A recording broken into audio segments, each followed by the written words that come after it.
Hello guys, happy, what is today? Happy Monday afternoon. I wanted to come on here today and talk about pain, of course, since that's like the main thing I talk about. But one thing that I've recently, I'm on a lot of forums on Facebook for certain pain groups like pelvic pain, interstitial cystitis, so forth. So I see a lot of questions that people constantly ask, and one thing that I recently just answered, and I often am answering this question, is what I want to talk about today. And that's that a lot of people want to know like what the root cause of their pain is, and they also think that they know exactly what's causing their pain. So, hey Lindsay. So for instance, they will say, oh, I think it's just my hormones are off and that's why I'm having vaginal pain, or I think it's just my muscles are too tight, or I think it's because of this one fibroid that I have and that's what's causing all my bladder pain and problems in my vaginal pain. And it's never just one thing that causes pain. So something that a lot of people don't understand is that pain is extremely complex, but it's also very simple once you understand how the body experiences pain. Of course, I got a call right in the middle of this. Sorry about that if it froze. But, and now I'm getting the call through my computer. I'm gonna close that. Okay, anyways, sorry for the distraction. So anyways, it's not just the hormones, it's not just your muscles, it's not just your nervous system, it's not just the fibroids that are causing the pain. It's a lot of different things in your life that are contributing to your pain. So let's talk about this, because when you are experiencing pain, what it means is, number one, that your body is in a massive state of danger versus not enough safety. So if we have too much danger messages happening in life and not enough safety, we are absolutely going to experience something negative, whether it's depression, it could be pain, it could be anxiety, it could be stress, something along that aspect. So let's talk about different things that are contributing to people's pain. So number one on here, I believe I flipped this so you guys can see it, is movement. Number two is your nerve sensitivity. Number three is hormones. Number four can actually be blood pressure. Number five, which I believe you can read, is just pressure in general. Number six down here is temperature. And I believe I have some room. I'm going to put this over here. Number seven. Do you like my beautiful handwriting? Number seven is inflammation. Those are some things. These are not everything, but these is like majority of things that are going to affect your pain. So let's talk about number one, movement. Okay, what do I mean by that? So a lot of the times, if my nervous system is hypersensitive, which by the way, the most important tissue when you're dealing with any type of persistent pain is your nervous system. The nervous system is what is propagating that message, sending it to the brain, saying, hey, there's something wrong. The brain interprets that message with a bunch of other messages, and then it may have the output of pain. It depends on what else is going on.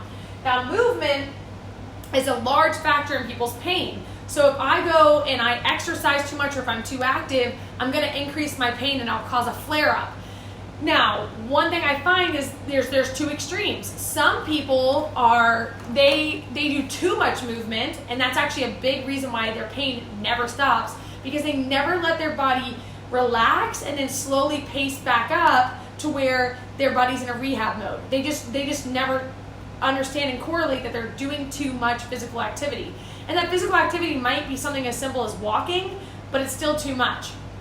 And then you've got the other extreme where you've got people who don't move at all because they figured out that movement causes pain and movement flares them, so now they're super afraid to ever move.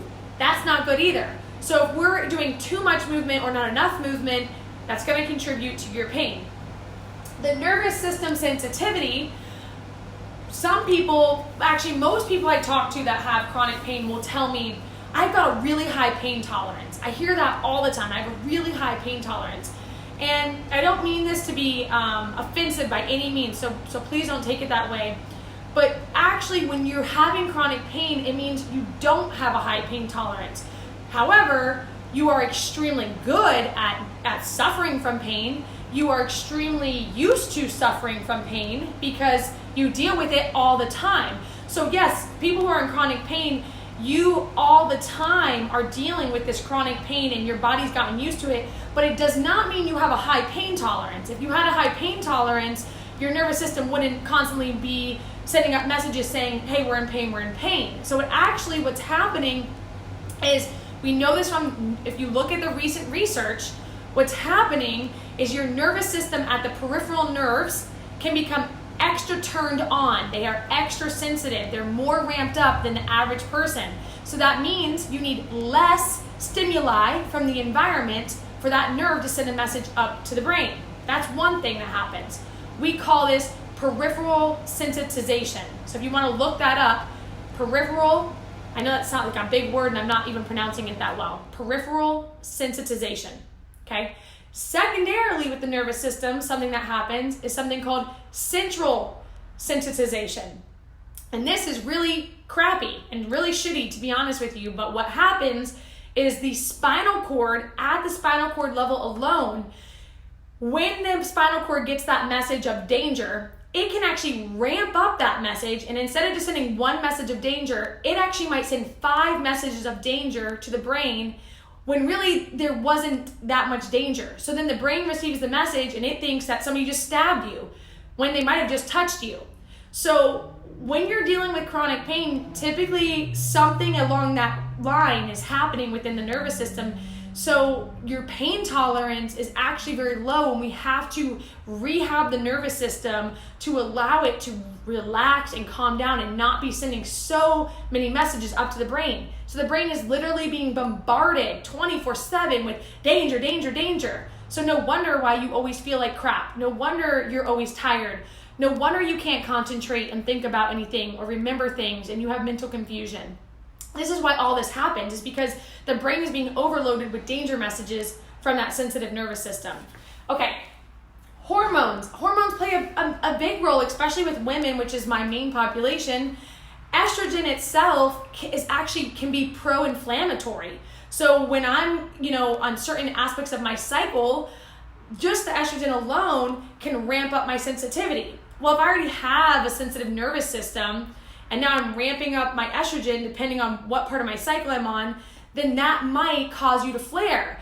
It's not that hormones or estrogen is causing your flare though. You're already in a very sensitive state, and just that little extra fluctuation of those hormones is what's causing the flare. Just a little bit of extra movement is causing a flare. So it's not that just movement alone causes your pain, or just hormones alone cause your pain. It's that you're already sensitive, and that little fluctuation is too much for your system to handle. All right, blood pressure. Blood pressure is a huge factor. So when you're in pain, number one, your blood pressure is typically going to go up because of hormones. But secondarily, most people who deal with chronic pain, if they sit for too long or they're in a position for too long, their pain will increase and they might flare themselves. So like a long car ride will cause a flare. Well, a lot of that has to do with when I sit down for a long time, I'm putting pressure on a certain body part, so it already doesn't like that because it can't handle too much pressure. It's already sensitive. It can only handle a little bit of pressure before it's, again, bombarding that brain with danger messages. Well, then on top of that, if I'm sitting on that tissue, it's also going to get less blood flow because I'm putting pressure on it. Now my blood can't perfuse that tissue as much. So now the nerves in that area and all the tissue are starving from nutrients because the blood brings nutrients. And now we have even more of a problem. So now the nerves are more pissed off because they're not getting any nutrients. They're not getting blood flow. Plus the tissues are not happy about having that pressure on them. So of course we're going to flare that tissue. Pressure in and of itself. So women who have a lot of pelvic discomfort, they can't wear tight clothes. If they do wear tight underwear or tight pants, or if some women won't even touch this area because it's so uncomfortable. They won't touch their vaginal tissues. Sex, for instance, is a lot of pressure, obviously, on the vaginal tissues. Pressure will flare you because, again, we're too sensitive, and now I just can't handle that much pressure. Temperature. Cold and heat can flare you. So too much cold temperature, often people will say, I can feel it in my bones. That's true. They really can feel it in their bones because the cold temperature is causing that flare up to occur. So heat, more than not, heat typically will calm that threshold down. Okay, so we just talked about these. Inflammation is the last one on here. So if you are eating things in your diet, like a lot of dairy, a lot of gluten, or anything that your body is really not happy about, it's going to increase inflammation and the whole bloodstream. So when you get an inflammatory response from your food, that goes to your blood. Your blood goes to your whole body. So now I've got an inflammatory response in my body. That's going to make my nerves even more upset, again, ramping up that danger message. So inflammation, and then if you're also sick, that's going to increase inflammation. We're going to ramp up that danger message. So all of these things play a massive role in why people have pain and why it's chronic. So what we have to do in order to rehab appropriately,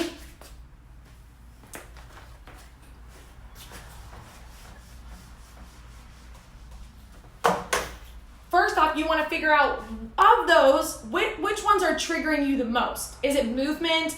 Is it hormone changes? Is it more? Have you noticed that you get more flare-ups on certain parts of your cycle? So we do want to identify what is causing more of that ramp up. And then from there, we want to make our body more resilient. We need to make our tissues more resilient to these different stressors, so that way we don't get all of these messages being sent up in the first place. So let's say it's movement. What do I do with that? With movement, I will talk to my patients and we'll come up with a very detailed, structured exercise pacing program. So we figure out where's your baseline of movement that you can handle and not cause a flare. Because remember, if we do no movement, we're not going to get anywhere. And we're going to actually get worse. And we're going to make our tissues even more weak and more sensitive. So that's not good. If we do too much, we're going to flare ourselves. So then where's that happy medium? When you can find that happy medium, that's what we call your baseline. So that baseline, we start there, and then every week we slowly progress by about 10%. And if you do that, you can massively ramp up your activity and your exercise, okay? If it's hormonal, we obviously want to start to address the hormones. Let's pretend it's estrogen that's a factor. Well, can we take natural supplements that are going to lower our estrogen? Yeah, we can. It's called DIM, D-I-M. That can naturally lower our estrogen levels, and it's phenomenal. Okay, that's one part. But again, it's not just the hormones, right? Okay, it's not just the hormones. So if we work on movement, if we work on the tissues themselves and making sure they can tolerate more pressure, we work on calming down inflammation from a bad diet, from too much gluten, too much dairy, for instance. If we work on calming down our stress hormones, I forgot to mention that. So my stress hormones, cortisol and adrenaline, which by the way, when you're in pain, you're normally under a lot of anxiety and stress. If we can work on calming those hormones down by calming your anxiety and your stress, all of these things are going to help take that sensitive nervous system, and it's going to allow it to be a little bit more resilient. So then now I'm up here. Now I've got more resiliency. So now when my hormones and my estrogen increases, now it might not set me off anymore because I have more tissue resilience. I do have a higher pain tolerance. I can handle more stimuli coming in the mix without sending up that danger message. So I hope this makes sense. I know I'm talking fast and I'm kind of rushing through this, but I just want to try to articulate to you all what is causing majority of people's chronic pain. It's multiple factors. It starts with a very sensitive nervous system, and then you pile on all these factors, and too high of doses of any one or multiple doses of all of them will really ramp up the pain, and it prevents you from healing. If you're constantly flaring, I'm sorry to break the news, you will never heal. If you're constantly flaring every week, every other week, even every month, you're preventing yourself from healing. Because it's the same thing. If I have a wound, pretend I have a big gushing wound right here. If every week I go and I just poke it open, or even every month it starts to scab over and I pick the scab, is that ever going to heal? No. And that's the same thing that's happening every time we flare ourselves. So getting down to understanding how to prevent those flares from occurring as frequently and making sure we address all of those different things I just talked about, that is where the magic and healing happens. And it's seriously so unbelievably beautiful to see how quickly people can heal from chronic pain when they understand this and when they start to apply it to their lives. I see people who have been in chronic pain for 5+ years get better in 1 month and have almost no pain anymore and be able to go on living their life and be themselves again. Now, just because they're out of pain in 1 month doesn't mean that they can just go ramp up their activity and be back at where they were 5 years ago. But at least they're able to do everyday function again and not be in chronic pain. So the point of this video, I just wanted to share with you all that it's never one thing that's causing your pain. It's multiple aspects that need to be addressed. And when you work on the body in a holistic way and you slowly start to pace and start to progress your activity, progress your resilience to your tissues, that is where the magic happens. And it's so possible to heal. Our bodies are so adaptable and they're so awesome and they're so beautiful. And don't ever believe that you can't heal, because I really do not believe that. So, okay guys, have a beautiful, wonderful rest of your Monday night. I hope that this was helpful. If you all have questions, just post them below in the comment section and I will do my best to get back to you. Okay, night.